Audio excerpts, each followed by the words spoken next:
Je vous propose un nouveau tutoriel sur Cielpaye 2015 sur le thème de la paye d'un CDD.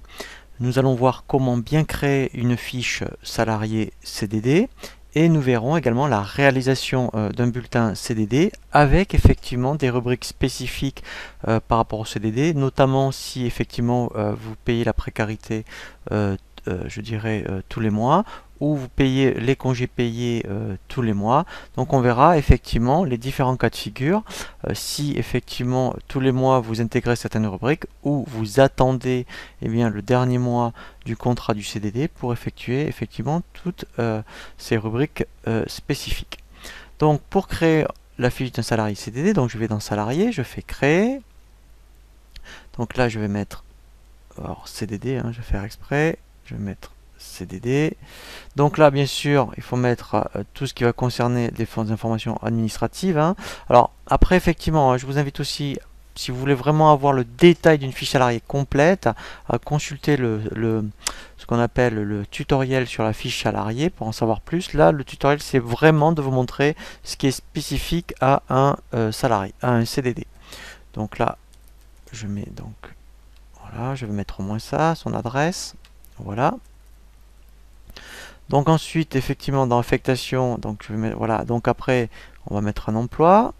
Voilà. Donc, ensuite, après, effectivement, donc il faut bien remplir tout ce qui va concerner la position et l'échelon si votre convention collective le précise. Le code emploi, c'est pour tout ce qui est INSEE, pour la DSU, voire la DSN, voilà. Et là, on va mettre sa date d'entrée. Donc là, mettons, moi, enfin, c'est un exemple. On va dire que je suis sur, parce que je suis encore sur un dossier 2014. Donc là, on va dire qu'il est rentré, admettons, au mois de juillet, par exemple. Voilà. Et en fait, date de sortie, vous pouvez. Alors, en fait, on va le mettre un peu plus tard. Donc là, déjà, alors, il n'y a pas de profil CDD sur Cielpaye. Alors, ce qu'on va faire, on va voir justement comment aussi paramétrer un profil spécifique CDD.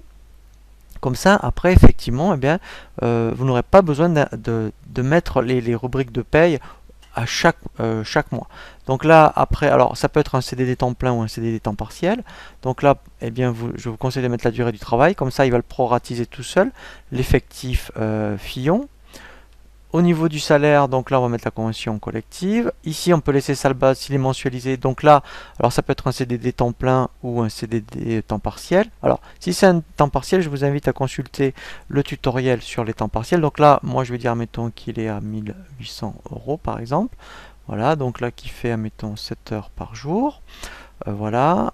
Donc, alors je vais décocher par rapport au minima conventionnel. Donc, le nom de tir du contrat, c'est ici. Il faut bien indiquer CDD. Vous pouvez déjà indiquer la fin du CDD.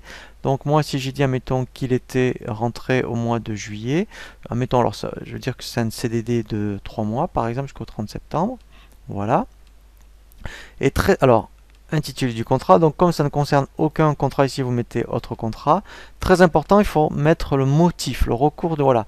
Donc, soit c'est un CDD d'usage, puisque effectivement vous faites appel à des CDD régulièrement. Soit c'est un accroissement temporaire d'activité, par exemple. Voilà, donc là, je vais l'indiquer. En emploi, c'est emploi unique. Employeur, employeur unique. Donc là, c'est pour tout ce qui concerne les frais professionnels. Donc, je ne vais pas l'indiquer. Les congés, alors là, deux possibilités. Soit, c'est vrai que si c'est un CDD de courte durée, vous allez peut-être payer effectivement les congés payés tous les mois.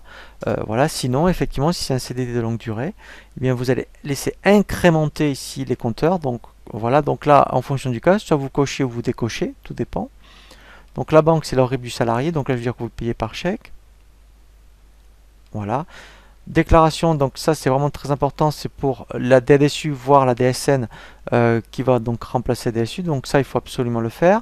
Donc là, tout ce qui est statut catégoriel, quand c'est un employé ici, voilà, vous mettez employé administratif, il va bien cotiser aux caisses de retraite non cadre. Voilà, donc là il est employé, par exemple.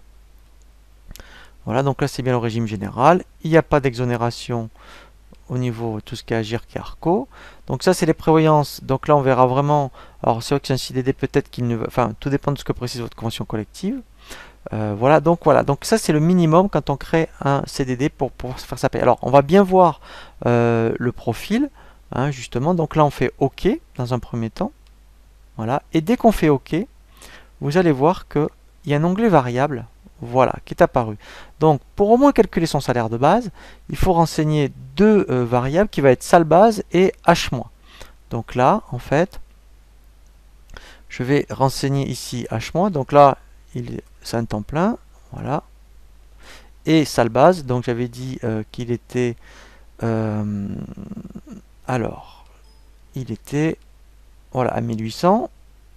Voilà, donc là, je vais mettre 1800. Voilà. Voilà, donc ça c'est le minimum hein, pour qu'au moins il puisse calculer un bulletin de paye. Ce qui va manquer, c'est son profil. Alors, là, deux possibilités. C'est vrai que si vous ne payez pas, je dirais, les congés payés tous les mois, effectivement, le bulletin de paye, ça va être un bulletin de paye classique comme un temps plein.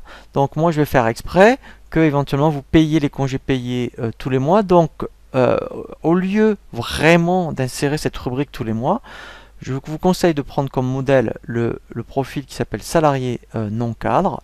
Voilà. On va le dupliquer. Ici, vous laissez salarié non cadre. Vous allez mettre CDD.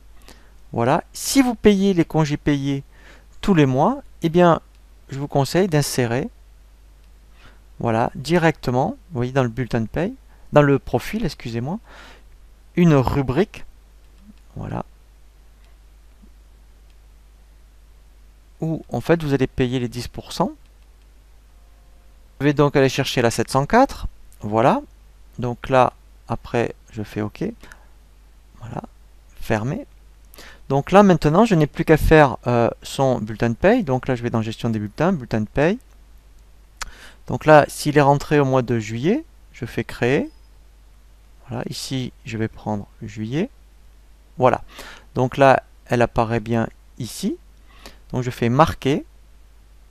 Voilà. Donc, ici, vous voyez, je vois bien que la R705 c'est bien déclenché. Donc tous les mois, ça veut dire qu'en fait, il va bien payer 10%.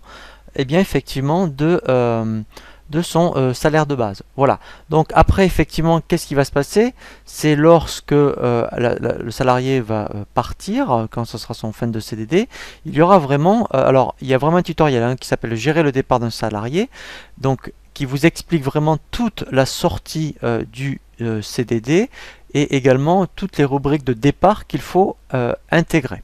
Je vous propose maintenant un nouveau tutoriel sur la clôture de l'exercice.